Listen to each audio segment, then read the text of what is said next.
everybody, and welcome to the very first episode of Horrifically Horrifying, which is part of the Hollywood Critics Association network. Thank you so much for tuning in this week. My name is Heather Wixson. I am the managing editor for dailydead.com. Sometimes I contribute to Fangoria, and other times I'm also writing about special effects artists. And I'm really excited to be here. My sort of main co-host that we're going to be here every week, I'll go ahead and introduce him. That would be Kevin Taft. Hello, Kevin. Hello. Why didn't you tell people about yourself? Sorry, I just jumped right all over you. We're at a good start. That's totally fine. My name is Kevin Taft. I write for Edge Media Network, which is an LGBTQ news network. I've been doing movie reviews and theater reviews for them for a long time, but they also know me as kind of the either horror or Star Wars guy. Like I do both. Like they know, always send that stuff to Kevin. And I'm a writer as well. I dabble in some horror writing, and that's it. That's all I got. Okay, that's it. It sounds like a lot. Sounds like enough. Yeah, thanks. So every week, Kevin and I are going to be joined by sort of a rotating list of our fellow critics. And for our very first episode, we are thrilled to have with us James Oster, who most people know as Jimmy O. Hello, Jimmy. Let's clap for Jimmy. Oh my gosh, I love it. Hey. I'm clapping for myself. How obnoxious. Oh, yes. Well, You're deserving of the claps. Oh, bless you. Bless you. No, thanks for having me. This is really exciting. I'm glad to be a part of this first episode. Yeah, it's we're either making history or we're gonna go down in flames. It's gonna be fun. We're gonna find out as we go along. Woo-hoo! So it's gonna be a ride. But I'm excited because I think it's really fun to sort of get together and talk amongst different critics about like horror, because that's what our show is going to be about. Because I don't know about you guys, but I think that's one of the things I miss the most about junkets is just being able to like sort of sit around, chit chat with people about movies you've been watching and things like that. Mm-hmm. So this is kind of the perfect opportunity to do that, I think. Yes. Mm-hmm. Yeah, absolutely. It's funny because knowing this group, knowing how a lot of us at this group really love horror, and it's exciting to see that. Exciting people are excited about horror again. Yeah. I love that. Also, the fact that like we're a critics group where people don't just immediately dismiss horror is pretty awesome. I love that. Absolutely. Yep. Absolutely. We are horror friendly. Take that, HFPA or whatever. That's what HCA means, Horror Critics Association. Yeah, we're just taking it over now. We're gonna rebrand it. Yeah. Nobody tells Scott though. He definitely won't realize when he watches this, of course. Be like, what's happening? I don't understand. Well, one of the things we talked about when we were sort of thinking about what we wanted to do with this first episode, and this is something we'll probably be doing with everybody as we're sort of getting everybody acclimated and into the fold here at Horrifically Horrifying, is talk about our Handshake horror movies. And I think, again, if you're a horror nerd, convention culture is really fun. And it's kind of cool when you can go somewhere and you're like, you overhear somebody talking about a movie that like, you think like you're the only one that like sort of knows or talks about or really feels passionate about. So I asked you guys to sort of think about like your Handshake horror movies. And I'm just curious, Kevin, do you want to give us one of your Handshake movies? Sure. The first one I would say is The Pact. The Pact by Nicholas. Oh my God, I'm going to forget his last name. And he's a friend of mine on Facebook. That's so terrible. Oh my gosh, he's unfriending you as we speak. I know. Is it McCarthy? Yes, Nicholas McCarthy. Oh my God, thank you. And who I interviewed too on like an old show I used to do. But yeah, I randomly watched The Pact on Netflix or I don't know where I watched it, one night with my best friend who also loves horror movies. And there's a twist. I don't know if you've seen it, but there's a twist in it that I literally was like, on the edge of my couch and like hitting my couch going, no fucking way. I was like so freaked out by it. I almost had to stop the movie. But I always show it to people whenever they're like, I love horror movies. I'm like, have you seen The Pact? And they're like, no. And that's what I show them. I love it. Excellent. I actually think I covered that really, really early in my career. So that's that's how I remembered. I was like, oh, I think I know the director's name. So somehow I was managed to be able to pull that out of my head, which I can't tell you what I had for dinner 3 nights ago, but I remember Nicholas McCarthy. So that's a short-term memory you have a problem with. Exactly. It's fine. I'm not getting old or anything. No. So Jamie, how about for you? What's one of yours? Well, I mean, I'm going to start off with a really obvious one that's on my wall. I love the Bougains, and it's not the Boogers. It's not that. That's not what that says. It's the Bougains, directed by James Conway, Rebecca Balding, Fred McCurran. I really love this little film. It was one of those. Do you remember when you were kids and you couldn't watch horror movies, so you had to stay up at 3 a.m. and sneak downstairs and watch? I watched the Bougains on cable all the time. I was obsessed with this movie. I don't know why. I always thought these little things were going to crawl out. This little turtle thing. Oh, I love it. I love this movie. That's a movie for me. In fact, I interviewed Paul Bettany, and he saw this poster, and he's like, "What the hell is that?" I'm like, "You need to see it." So, hey, Paul, if you watched it, let me know how you thought of it. So, I'm actually literally okay, can I do this while we're recording? Because I'm going to put it on my list right now. please do. Please, the Bougains. It's hard to Bougains. find. It's hard to find, but it's There's well a worth. Blu-ray that came out like 5 or 6 years ago. Was it Vinegar Syndrome? 1999 multi-format. Yeah. Yep. Okay. I have 2 copies of it. I have 1 copy, but yes. See, Heather knows. I know all about the Bougains. Yes, I got It is that not one. available on Prime, so Nope. I'm going to have to order it.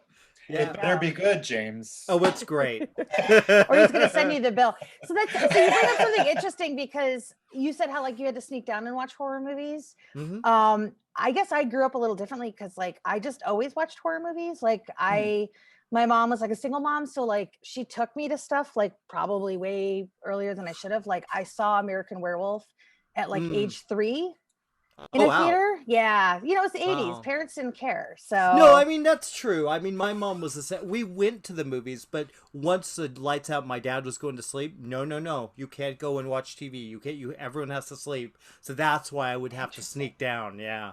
okay, Yeah. interesting. Because, I grew up in the 80s as well. I wouldn't see horror movies because I was terrified. My friend was like, we're going to do a double feature, Poltergeist and Star Trek II, Wrath of Khan. And I'm like, you know what, I'm going to skip it. And I finally saw Poltergeist on cable, and I loved it. But I wouldn't see anything. And then, so I have, I'm not going to try to take up too much time, but I have this whole Exorcist story. So I was very curious about The Exorcist. Ever since it came out of the theater, I was probably like 6. And I would see the ad in the paper and freak me out. And then once it was like on TV, so it was on CBS one night, and I think my dad was watching it. I was watching The Love Boat in the other room, and I heard commotion. I'm like, what's going on? So I went click, click, and I looked at it, and her head spun around, and I was like, yeah, fuck no. So I turned it on, and I was like horrified and terrified. And then in Connecticut, and this is actually The Conjuring 3's storyline, there was a whole thing about this murder that happened because a guy got possessed. It was in the fucking paper. So another night, my dad, I don't know why he was watching The Exorcist again, but I was up in my room and I left my light on to go to bed, and he's like, turn your light off. And I'm like, but I'm scared. And he's like, it's not real. I'm like, but it's in the paper. We're talking about like possession. So I had to turn my light off. And then college, I think it was college, it's on again, CBS, me and my mother, the only people home. So I'm like, I'm going to watch it. I'm going to watch The Exorcist. I'm going to do it. So I turn it on and I'm watching it. My mom sits down, she's knitting. And then as soon as the bed starts moving, I was like, yeah, I'm out. She even said, she's like, what are you watching? I'm like, The Exorcist. And she literally went, she knew I wasn't going to make it. And then finally, like later on in college, it was on like in the middle of the afternoon. I was alone at home. I turn it on. It's in the middle of the movie. She's speaking and they're recording her, and then they play it backwards. And I literally got dizzy and I had to turn it off.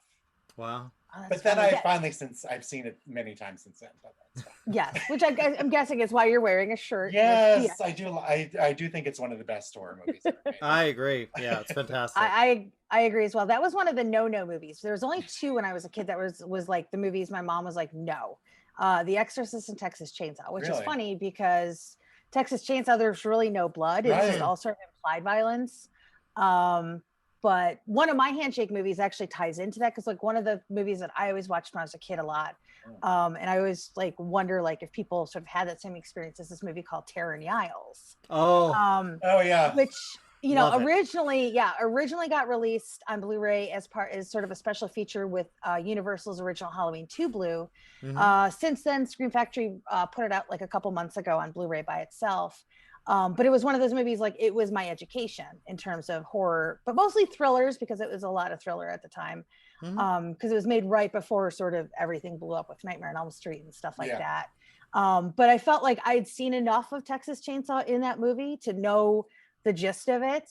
And I remember, like, I finally rented it. I think we rented it like 10, and we didn't tell the babysitter that we were renting it, and it was really intense, but it was like, at the same time, at the end, I was like, oh, that was it.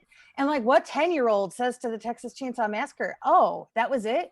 Like, it must have been, I mean, it must have been like really worse for anybody who experienced it in the 70s, maybe coming off of Vietnam and stuff like that. But I was just like, oh, okay. Like, I've seen way, scarier things since then. So I never saw the original. I saw, and I do like it, and don't get on my case for it. I like the Renee Zellweger one.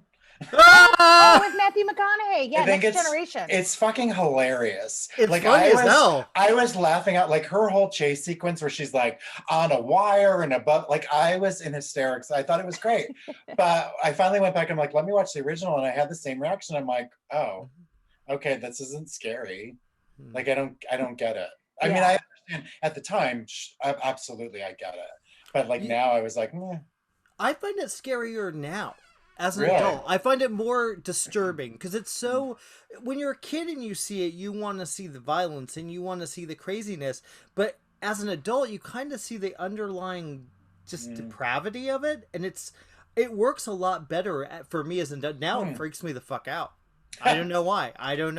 Can we say that? Are we allowed to swear? I mean, Kevin's already swore like 50 times. That's true. Good point. Gonna get to get you a swear fuck jar. Yeah. Can we? I mean, it's YouTube, right? We can swear, right? I think so. I can. I won't. I will try not to. Whatever. Who cares? They just said the people who swear are smarter anyways. So we're just showing how intelligent we are. We are edgy. Exactly. We are edgy. Yeah, I think for me, like, what really works about Texas Chainsaw now, like, I think it's because we now have this new sort of version of it. So it's the sound mix that really kind of makes it a way different experience for me now versus like seeing it off a VHS tape on a little square tube TV that, you don't have that kind of sound. Yeah. And it really, the sound in that movie is bananas. Like, did either of you guys go when they did the screening at the Vista with Toby Hooper? And I think Friedkin did the Q&A. No, I wanted to. No. Yeah, that was like an amazing experience. I think Dark Sky had just released the truck box set of it and stuff like that. And that was probably the best experience I've ever had with Texas Chainsaw, because it was it really kind of crawls up under your skin, and you don't realize that it's the sound is what's making you so anxious until you're about like 2/3 of the way through, and then all of a sudden the chase happens at night, and you kind of feel like you're being overwhelmed. So I think that's for me what sort of changed it. I think it's once the sound kind of came into play a little bit more, I was like, oh, this is kind of freaky. And it makes you realize, like, wow, imagine, what good sound can do for a horror movie. Because half that stuff, just didn't even faze me as a kid. So yeah. Agreed. Yeah. Interesting. It's really interesting. So let's do another handshake. We got another one, Kevin? I do. This is, I don't think it's terribly scary, but I just think it's really, really brilliantly done and funny and interesting. Behind the Mask, The Rise of Lovely Vernon. It's so fucking good. And I saw it at the Scream Fest. The same time, I think I saw Paranormal Activity before that became like 2 years before that actually was released. And nobody knew if it was real or not, because they said the directors aren't here. We're just going to start the movie, and we're like, okay. And like halfway through, everybody is like, is this real? But anyway, but when I showed up to Behind the Mask, I realized, like, I knew the lead girl. I was like, Angela. I'm like, what are you doing here? She goes, I'm in the movie. I'm like, what? So that was exciting, but I just thought it was so funny and such a clever movie. I loved the sound design and the way they shot it. So as soon as, like, it went from, reality kind of movie to they went to the movie, they suddenly went widescreen and the sound mix became different. It was so good, and I wish people would see it, and people don't really talk about it that much. Yeah, I'm a huge fan of Behind the Mask, and I'm looking up right now because I'm totally blanking on his name, but one of my favorite sort of little moments from that movie. I know what you're gonna say. Is it the book? The book? Oh no, Paradise Lost, found it. No, actually I have that card on my refrigerator. Do you? Oh yeah, from Fright Rags, because they would send you like the little collector cards and stuff. I want that. So yeah, so I have a little card that says Paradise Lost, found it. I was dying when that happened. Yeah, that movie is amazing. One of the things I think is that Scott Wilson in the movie, who is Eugene, he's actually playing the killer from Black Christmas. Is he really? I believe so. There's like a little, I don't remember if it was something that they say in the movie or if it was something I heard during a panel, because I actually did a panel for Behind the Mask, like, God, was this 2011 Weekend of Horrors? I think it was like the last year Weekend of Horrors was happening in LA. And they said something how he basically, I believe, and if I'm wrong, somebody out there, please correct me, but I'm pretty sure he's playing the killer from the original Black Christmas. Interesting. Ooh, so, now I want to watch it again. Well, yeah, he talks about like, because his wife is like, she was a sorority girl that he caught. Right. So it's like this like sort of inside joke how he was always going after sorority girls. So I think that's a thing. I could be totally making it up, and if I am, I promise I'm not trying to like start this whole, canon for that character. But yeah, I love that one a lot. I saw it at a convention in Chicago. In 2007. It was actually the year Adam Green was there promoting Hatchet. And it was, I saw it the same night as Hatchet. It was a double feature. Oh, that's interesting. Yeah, wow. Because I literally, that was actually the weekend I decided to start doing this stuff. Really? Yeah, so it was kind of fun. And I just remember like thinking like, oh, Robert Englund's like really funny, and he's not scary, and it has Zelda Rubinstein, speaking of Poltergeist. But yeah, actually I have a little Leslie Vernon figure in my office too. So. Do you? I do. He's made out of clay, and I remember there was a guy who would always go to these conventions, and he was like the clay guy, or I think that's what his name of his site was. And like I literally, I got my Leslie Vernon. I got a Dark Night of the Scarecrow figure also. Ooh. So I brought him up to my room, and literally I took out Leslie to take a picture, and his little side like broke like immediately. And so I went back to the guy, and he was just like, "Oh, sorry." And I was like, "What?" So I had to glue his little piece back together, and it still falls apart all the time. So, but yes, we are big Leslie Vernon fans. They had that like 10th anniversary screening, I think it's South by Southwest a few years ago. Did they?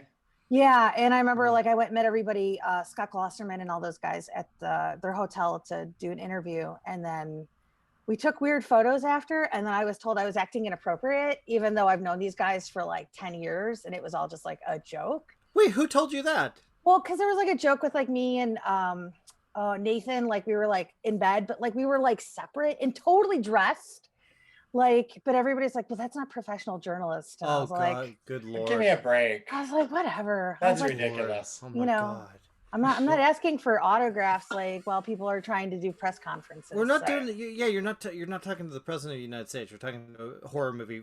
Right. Yeah, but you guys just talk about a movie they made 10 years ago. Like, no, come on, seriously. Yeah, so I don't get asked to go into somebody's bed for most interviews, but anyway, lesson learned.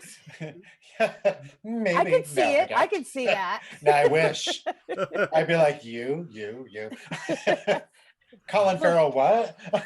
Oh my God, he touched my hand once and called me love, and I like, shook his hand once. I know. I did the same thing. I was like, I'm never washing this hand again. Yeah, he's my fantasy. Oh. Were you on the Fright Night set visit, Jimmy?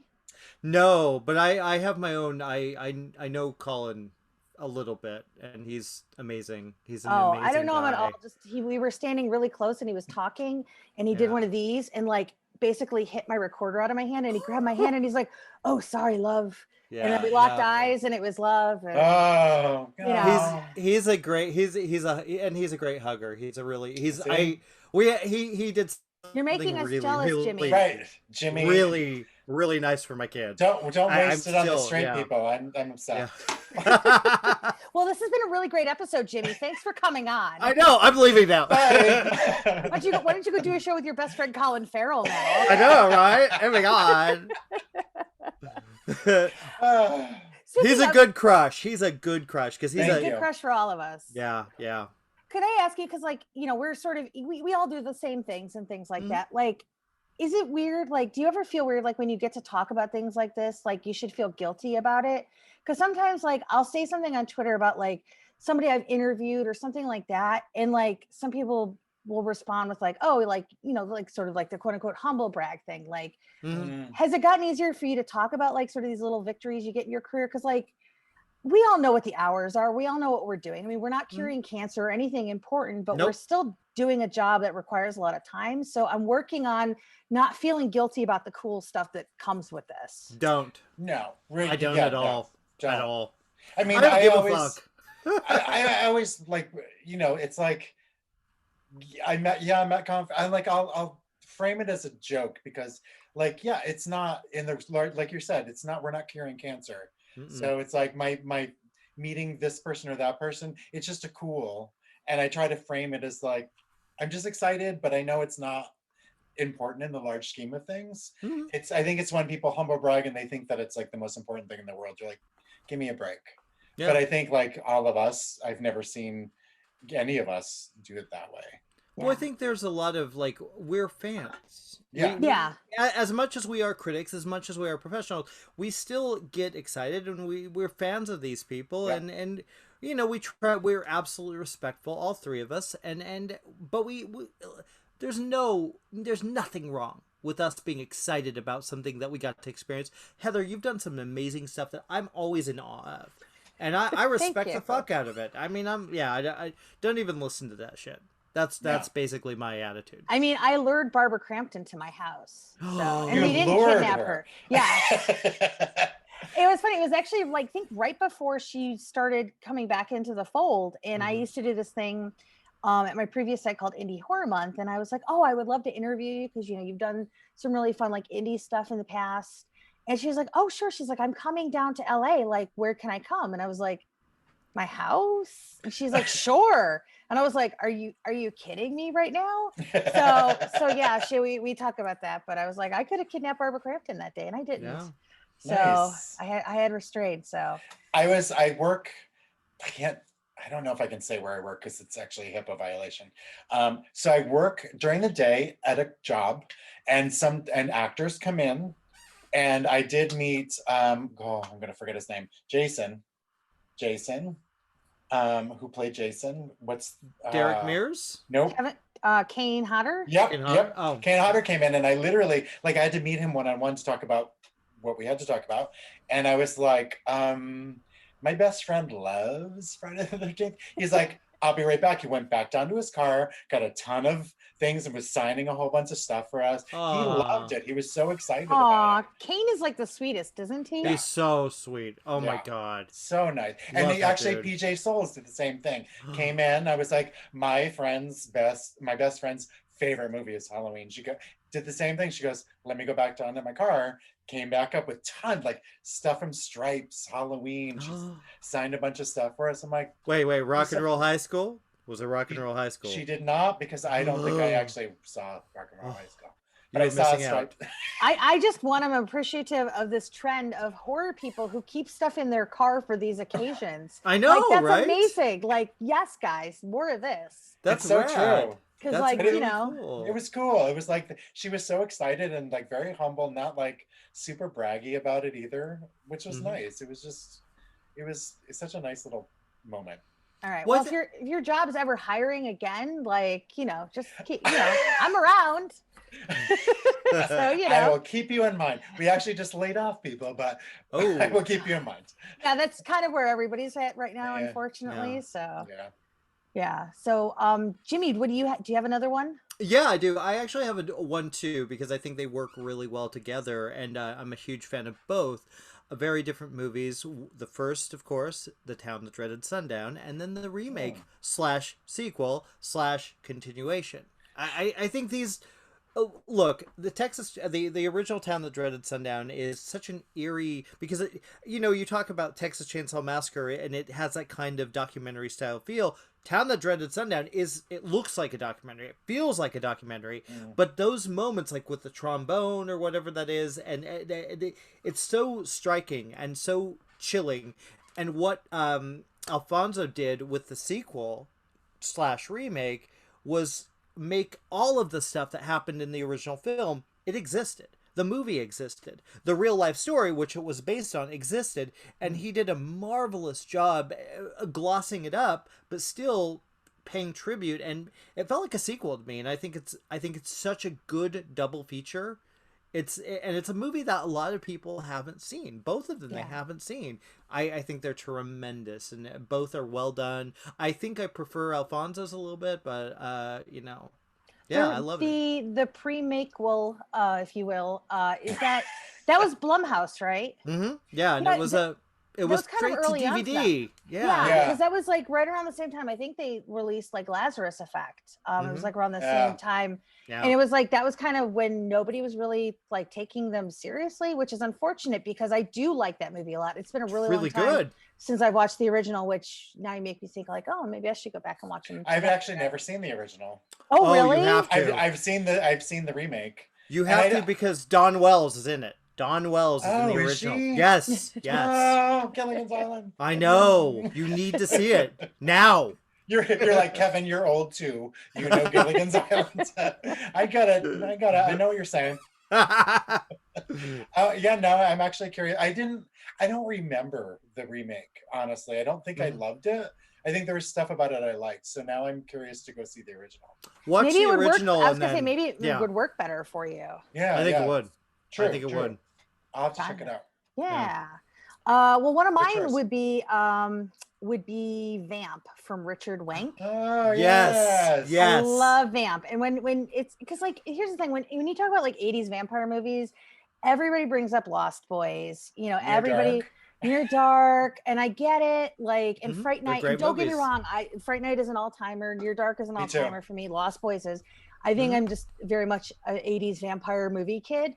But Vamp is one of those movies, like, I just rented it specifically for Chris Makepeace when I was a kid. I loved Meatballs. Meatballs was like one of my favorites. I would start singing the Are You Ready for the Summer song, but we won't subject you guys to that. No, I want to hear that. I do want to. Yeah. No, you don't. That'll be our outro. Right. Yes. Or we could do like, Are you ready for the horror? Yeah, we'll do like a whole musical number. Oh my God, jazz yes. and everything. Yes. God, now I want nothing more. But yeah, so like I rented it specifically. I was like, oh, Chris Makepeace, like my Bodyguard was another one I watched when I was a kid. Yeah. And so I just saw his name and I saw really cool artwork and I was like, okay, I'm gonna rent this. And so I did. And like I don't understand why like an 8-year-old was allowed to rent this movie about stripper vampires. But thankfully it was one that my mom didn't want to sit down and watch with me, which was nice. Because I rented it then a lot because I loved it. And it sort of grew into this crush on like Robert Russler a little bit. Yeah, everybody loves Robert Russler. So he knows it too. Robert Russler. I forgot about him. Yeah, and he's aged very well, I might say too. So, and I feel weird saying that because we're friends, but yes, he's aged extremely well. You can send him over my way. Okay, well, I will do that. And then Dee Dee Pfeiffer was also one who somebody I really, really loved. Yeah, and I really love the humor to it. I love the heart to it, and I think also something else that I really, really loved. That I didn't know that I loved, but I do now know in retrospect is Geddy Watanabe's role in it. Oh yeah. Because so many movies in the 80s always made him such a stereotype. And this is like the first movie I remember where he wasn't a stereotype. He was just like a rich kid who couldn't get friends. So it was something totally different. And it was like getting to see him like really interact with people in a way that felt authentic. And that to me, I was like, wow, this is like the first time nobody wants him to come in and play like, the Asian kid who comes in and, acts weird and stuff like that. And I just think that makes it like a lot more important than people give it credit for a lot of the times. And of course, Grace Jones who her Oh, yeah. amazing dance in that movie is still ridiculous. And the fun fact about that is that actually nobody saw her dance until she did it in that Really? moment. There's only one take of it. That is it. And it was something she choreographed herself. I forget the choreographer's name that she worked with, but the director, nobody saw it ahead of time. And she just came out and did it. So everybody's face at the end of it, that is all real. That is everybody's real, genuine, like, reactions to that scene. So, which I always think is fun. Didn't know that. That's yeah. cool. So I could talk about Vamp for like 3 hours, but it's one of my favorites. And I've only seen it once. Oh, I have gosh. to watch it again. And it was when I worked at a video store, so it was a long time ago. Yeah. Oh gosh. Yeah, there's like there's an original, like the original Blu-ray that came out through, I think, RLJE. And then there's the Arrow one. It's weird, but I actually prefer the RLJE because it has these old trailers on it. So there's trailers for like other New World Pictures movies on it, like Dead Heat's on there, The Stuff. They have the foreign trailer for Heathers, which goes under Lethal Attraction. Yes. So that for me, that's why I love that version of it, because I get to watch like these old trailers and stuff. So it really feels like being a kid again. So nice. So yeah, that's one of mine as well. So nice. It's a good one. Yeah.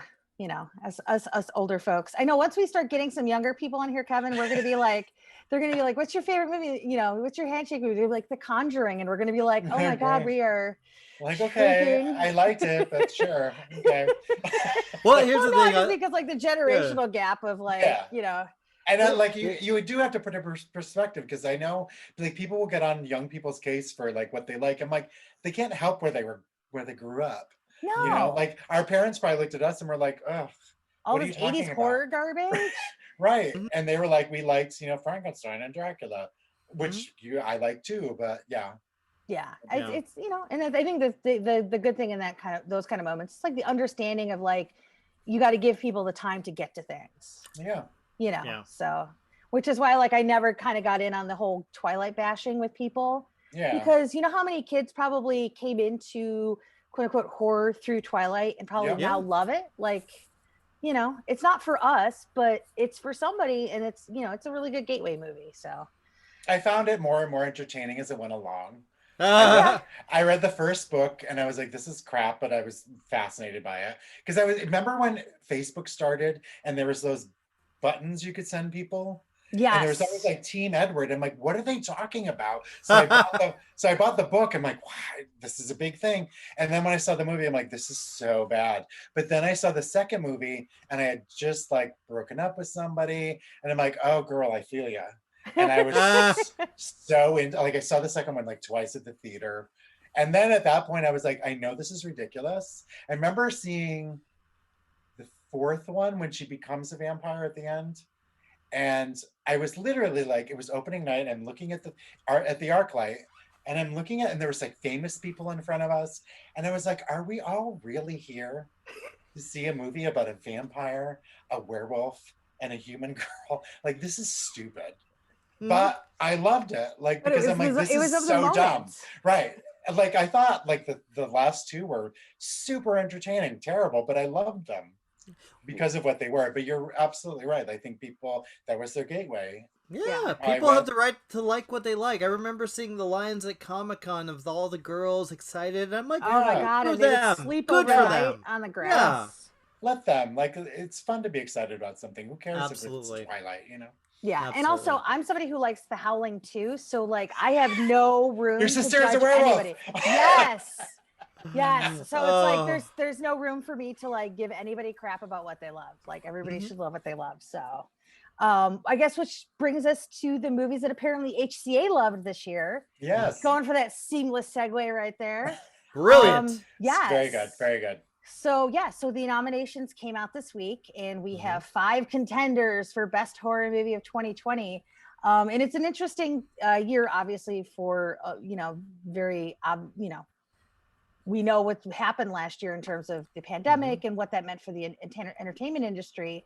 And yet horror really didn't seem to take too much of a hit, despite the fact that we didn't get Candyman, we didn't get Halloween Kills, we didn't get a lot of these bigger ones. We're waiting on James Wan's new one, which I'm ridiculously excited for. And yet we still had a really great year for horror. And it makes me sad that we only had 5, because I'm like, this is a category we could have gone 10 and there would have been 10 amazing movies. For sure. So, yeah. So like our rundown for the movies that got nominated for the final voting. Of course, we originally picked from a list of like 50 or 60 movies. Right. Yeah. Which again proves that us horror folks were very busy last year. But yes. Stuff. Oh yeah. So our top 5 included Christopher Landon's Freaky. We had Rob Sheridan's Host, His House from Remy Weeks, The Invisible Man, of course, from Lee Winnell, and Relic from Natalie Erica James. And the fun fact about that is that Natalie actually shadowed Lee on Upgrade. Oh, really? They're both Australians. Oh, wow. So she actually shadowed him on Upgrade years ago, as she was trying to get her foot in the door in terms of getting into features. Huh. So yeah, so we have 2 Australians, and 2 filmmakers from the UK, and Christopher Landon. I think that's kind of an interesting category this year. And Christopher Landon's of my ilk, I guess. Yeah. LGBTQ. And he's super hot, so if he's single, you know. I'm pretty sure he's taken and they have kids. Whatever. Sorry, man. I know. You guys maybe know this because, I mean, I guess I was totally out of the loop, but I did not realize until he tweeted about it that he is Michael Landon's son. Yeah, I knew that. I was like, wait, really? what? I was like, excuse me, what? Can I tell you, off the subject of horror, I had no clue that what's-his-face from Tenet was Denzel Washington's son. Oh, really? Are you serious? No clue until somebody, after I watched Malcolm and Marie, somebody mentioned it, and I'm like, oh, because I was like, why are they trying to make this dude a star? Like, I couldn't figure it out because I don't think he's interesting or compelling at all. So I was like, I was baffled by like, who is this dude? Now I was like, oh, now I get it. Okay. I'm ready to see him in different material. Malcolm and Marie was just tragic. I mean, I love Zendaya, but he was terrible. See, I loved him in Black Klansman. That's only I didn't see the other. So he's great in that, but I haven't seen Tenet. And you voted on the HCA's. Tisk, tisk, Jimmy. I know. Well, I have personal issues with that movie. Oh yeah, no, it's okay. Believe me, it took a while till I was like, all right, I guess I have. It was literally like, I guess I have to watch it if I'm going to vote on it. Yeah. So. I saw the beginning and I was like, I don't care. Really? I get it. I'm off. I'm over Nolan, I think, at this point. Which I don't mean to sound like an edgelord or anything. Like I'm so cool. I'm over Christopher Nolan, but I think I am actually just. I've always been like, with him. Like it takes me a while to like his stuff. I think I've only liked Dark Knight, the second one, right? Yeah, the second one. And then I did not like Interstellar until the second time I saw it, and then I started to get into it. But I've never really been like that wowed by him. I feel like he's overthinks everything, and it's very like, also very men focused too. So I'm like, you need to give me some girls in here because I need something.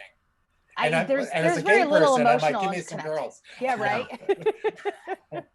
Yeah, I like a lot of his work. I don't dislike him, but that for some reason Tenet just did not work for me. I was just maybe I'll revisit down the road. But like when we got to that point where we were having to watch every movie to make sure that, okay, this is what we're voting for, I was like, no, I'm not going to vote for this for anything. I think I gave like, okay, the effects or something. I was like, the great effects. That's it. That's it. There was a few things I voted for it, but nothing major. Yeah.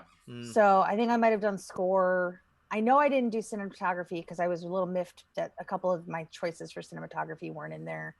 And it made me wonder, like, are you guys watching the same movies I'm watching? No offense, but I was just like, oh my gosh, like there's like poetry in these certain movies and they're not in here. Yeah, there's a couple that I think we're missing out, and it's a shame. But but I mean, in terms of the 5 that we have for HCA horror, are you guys good with that? Are there movies that you would have liked to have seen made that cut? Go ahead. Yeah, James. No, you go ahead. I'll no, you go. Well, obviously, there's a couple. I think I like The Lodge a little more than a couple. Too. Yeah, it's a good movie. It's a really good movie. It's really good. Uncomfortable movie, but I loved it. The Wolf of Shadow. Snow Hollow. Snow Hollow, yes. I love that movie. It's so a terrific film.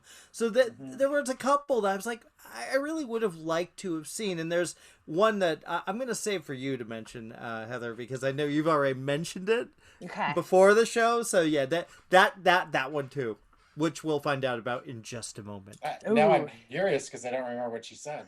I barely remember. I'm like, am I going to say the right thing? I don't know. Well, I know, Kevin, when we talked earlier in the week, you mentioned that I was sort of surprised wasn't on there too, which is The Dark and the Wicked. Yes. Right? I fucking love that movie. Like the sound design and the cinematography, and just, I was so unnerved the whole time. My roommate did not like it at one point because I mentioned something very positive, and he's like, yeah, because I'm really bored. I'm like, then you need to go into your room because this is one of the best movies I've seen this year. It was literally in my top 10 of movies.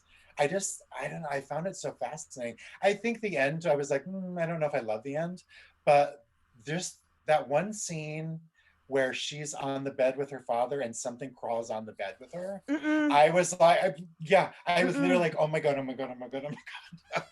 love that movie so much. And that should have been in the top 5. Yeah, sure. I remember this scene when she calls, I believe it's Xander Berkeley's character, and you kind of realize, like, I don't want to say too much because there's people who haven't seen it, and I know it's coming to Shudder soon, but there's a moment where things get revealed with his character, and I was like, oh, holy shit, what are we doing here? And then the little creepy girl showing up, like, I was like, okay, let's just take this down a notch, Mr. Bertino. And then I think just the jangle of the bells. Yeah. That would freak me out. Yeah. I'm so glad I don't live on a farm. And then I think another thing was like, there's a scene where her brother goes back home. And that was really messed up for me. Yep.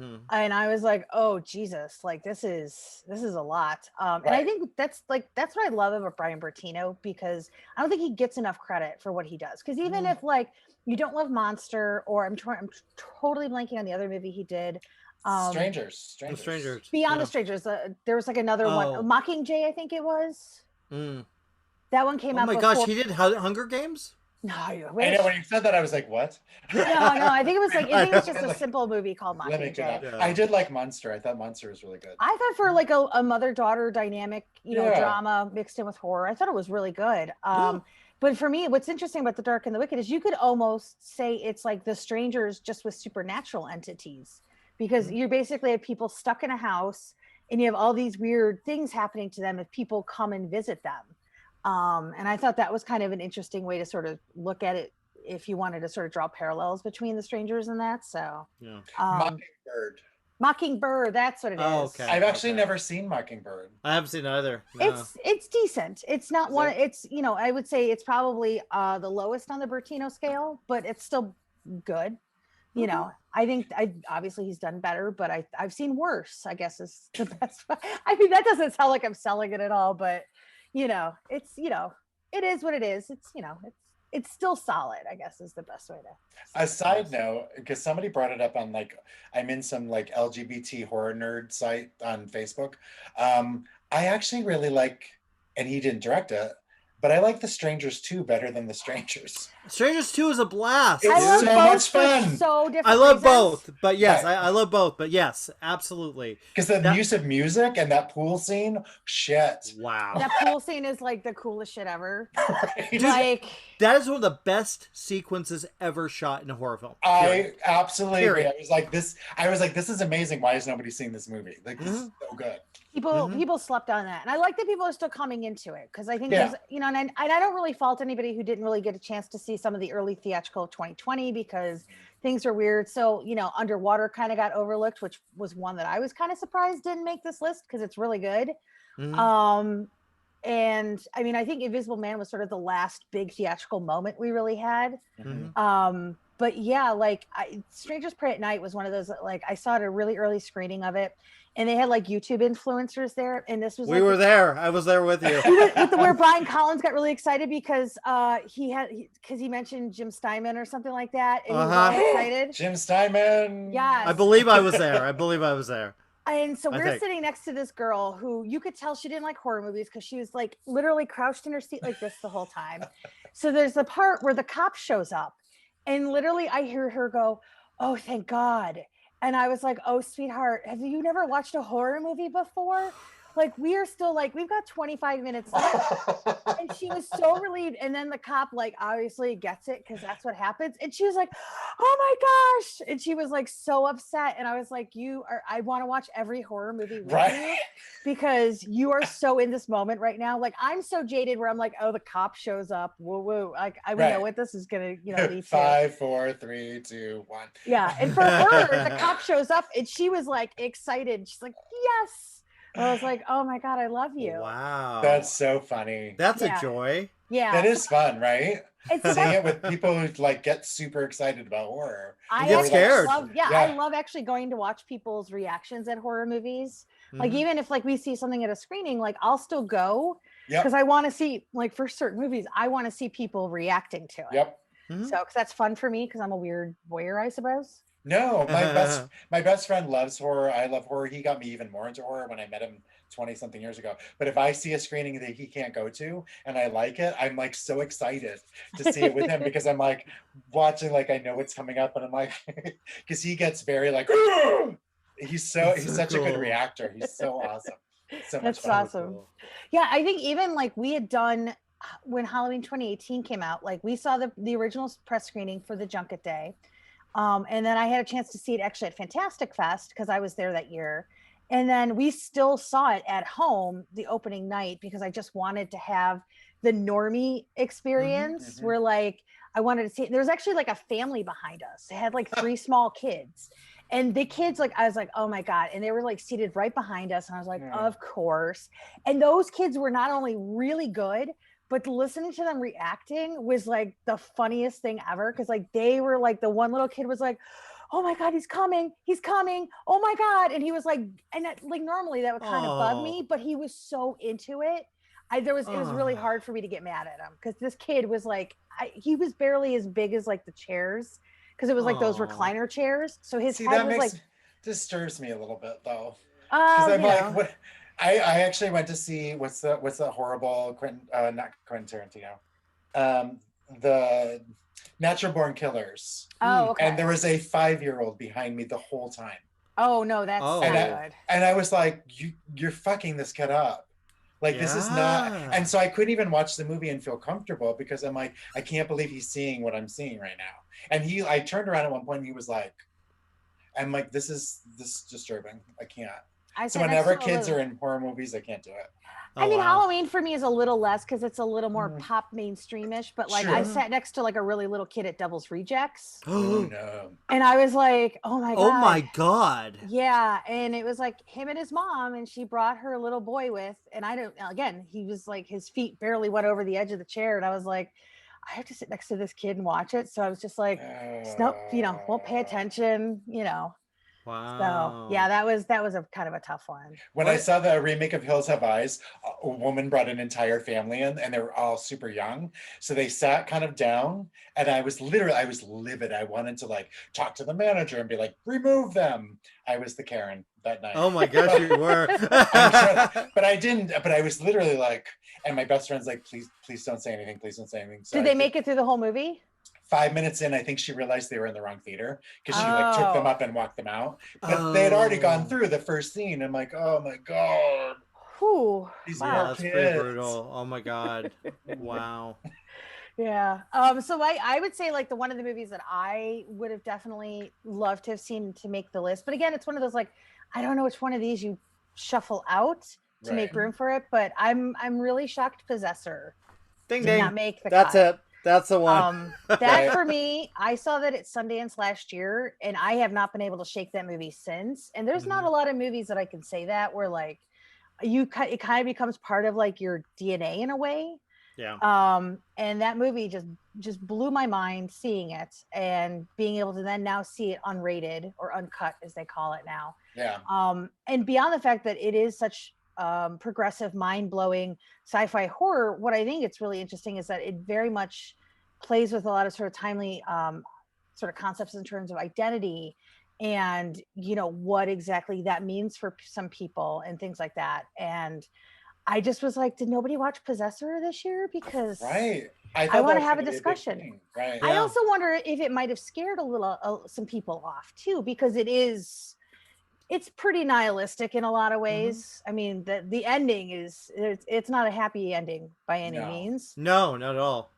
It's a very So uncomfortable ending, actually. it really is when you're sort of looking at it from face value, Mm-hmm. Yeah. so to speak. Haha. Oh. You know, and then it just I don't know if that just like turned people off, but there is such a beauty to the grotesqueness of that movie Mhm. that I really, really love. And for me, it's like the movies that click with me are the movies I know I'm still going to be talking about in 5 years. For sure. And I think Possessor is like one of those movies where I think, you know, as we can sort of separate ourselves from it a little bit, like I think it's only going to get better with age.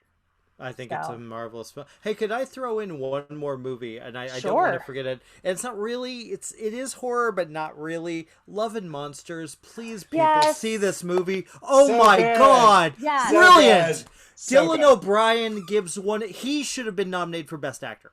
I'm sorry. It's a fantastic performance.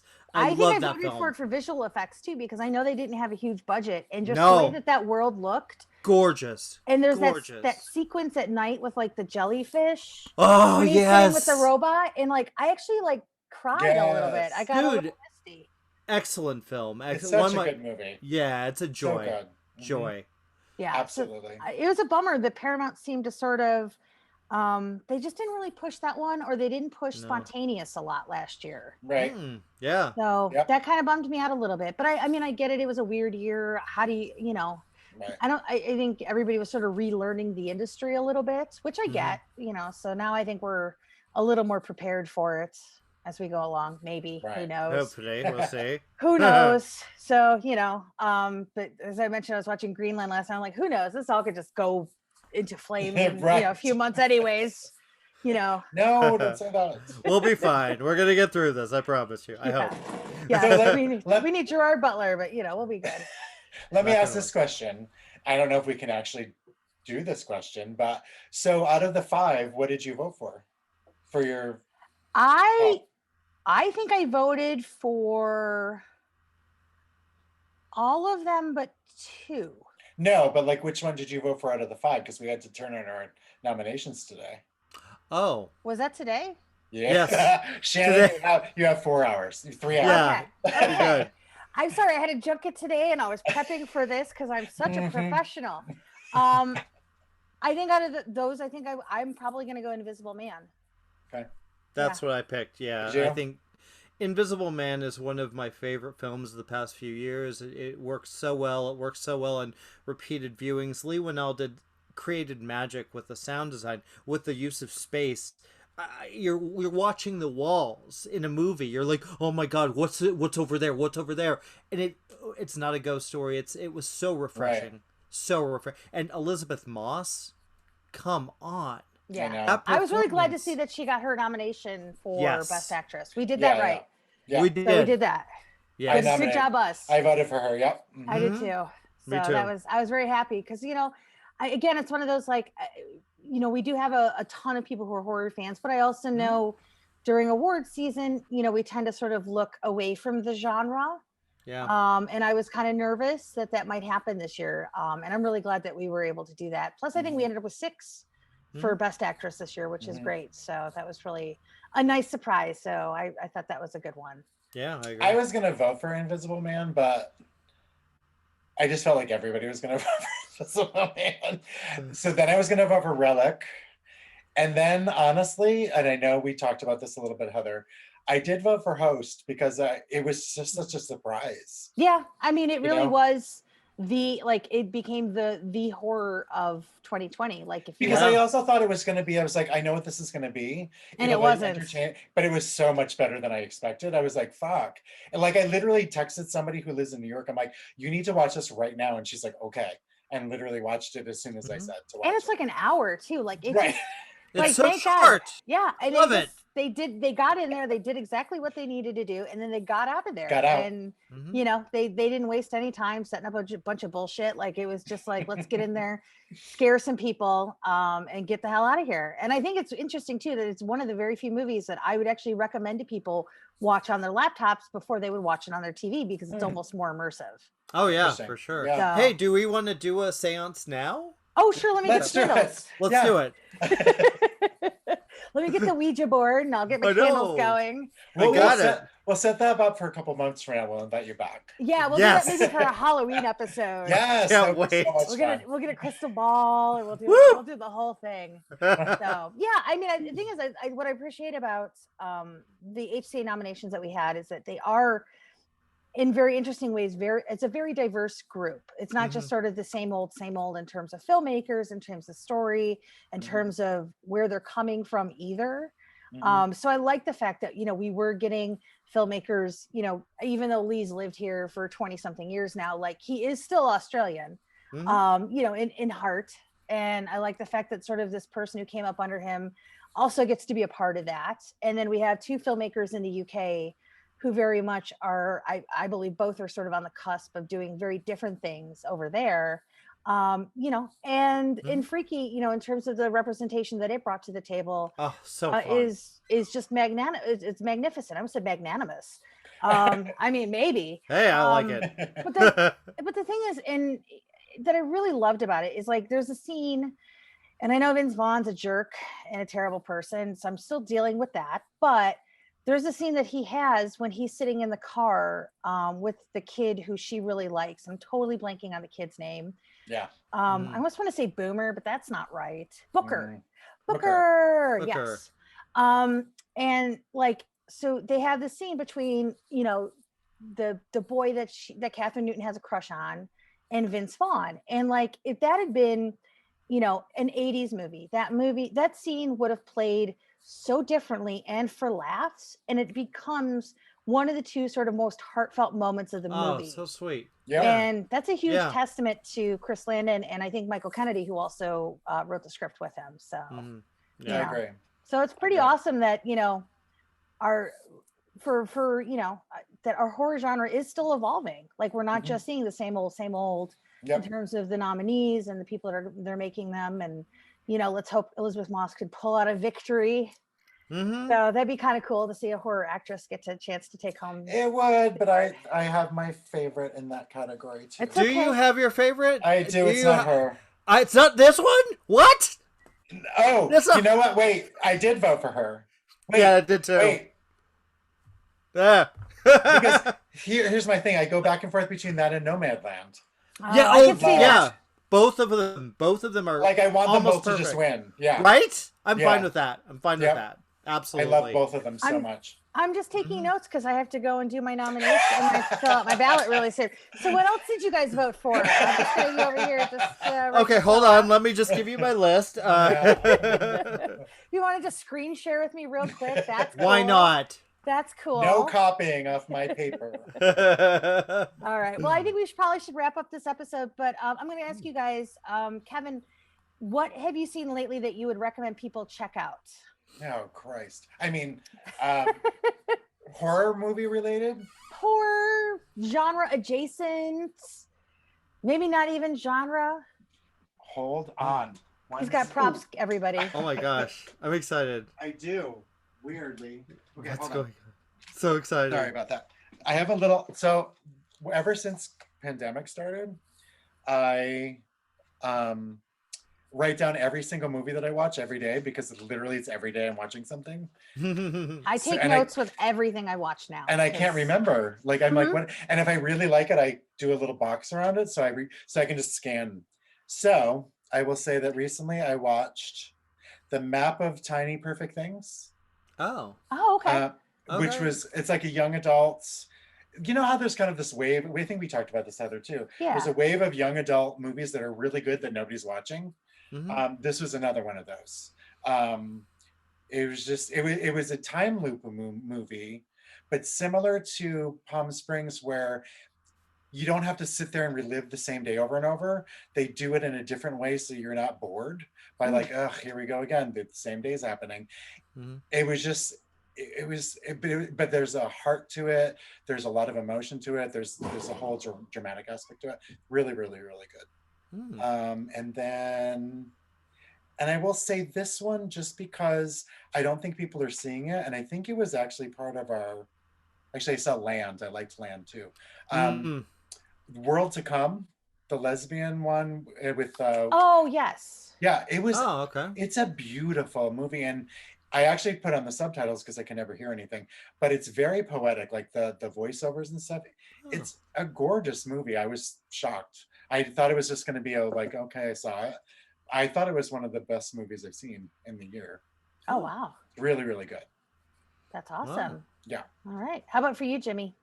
Weirdly enough, I think, I was thinking of the movies I've seen, and I think the one that stuck with me the most, ironically enough, another gay love story, is Supernova. What a beautiful look. Those two actors, Colin Firth and I'm blanking, Stanley Tucci. They can do anything. Stanley Tucci's performance in that is so beautiful and lovely, and my heart just broke for that movie, and I bawled my eyes out. I think because a lot of us go through that, and a lot of us go through what that couple is going through, and they're so in love, man. I mean, you don't. There's not a second that you see those two actors. You see two people that are absolutely in love, and wow, that movie is beautiful. I think everyone should see it. Excellent. Yeah. I would say for me, we talked about this earlier, but I think my most recent that I kind of was very surprised by in terms of movies I wasn't expecting a whole lot from and got a really nice surprise with it was Greenland. Mm-hmm. I have a weird way of because I was on another podcast and I was talking about Iceman, but I called him Iceman, like his name is Jim Iceman. Right, Spider-Man. So I'm like Greenland, or is it Greenland? I don't know. But that's with Gerard Butler and Morena. I'm totally blanking on her last name. Morena Baccarin. Yes, from Deadpool movies. Who's and Firefly. Mm-hmm. Yes. Mm-hmm. And that it was Nerd. One of those somebody on but somebody online was I said something about how it's your very atypical sort of disaster movie, and they're like, oh, so you don't see all the destruction? And I was like, well, no, you see destruction, but that's not the point of it. And they were like, no.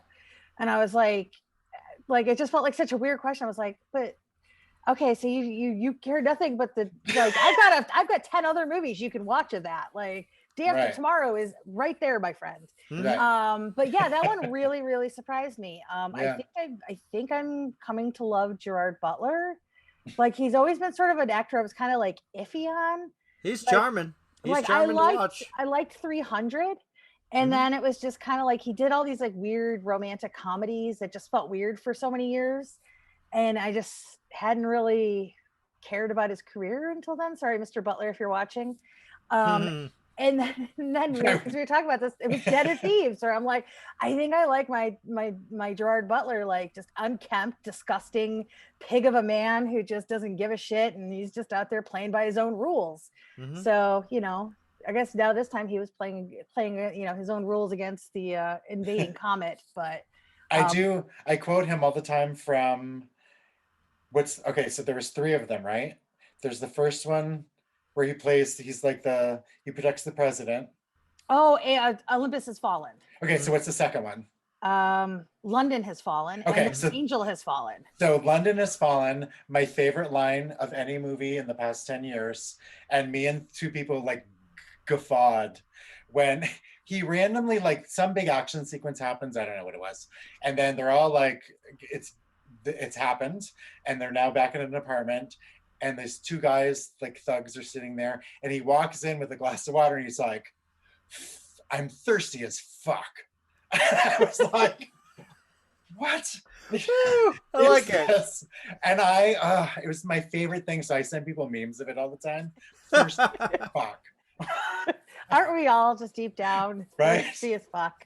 I think I am. I got my water. So, I've got two beverages. I've got coffee and water. I got to stay hydrated. Nice. So smart. Got to stay awake. Got to stay hydrated. You got your choices. So. You got to vote tonight. So you got stuff to do. I've got things to do. I got places to be. So, but yeah, this was an absolutely wonderful time, guys.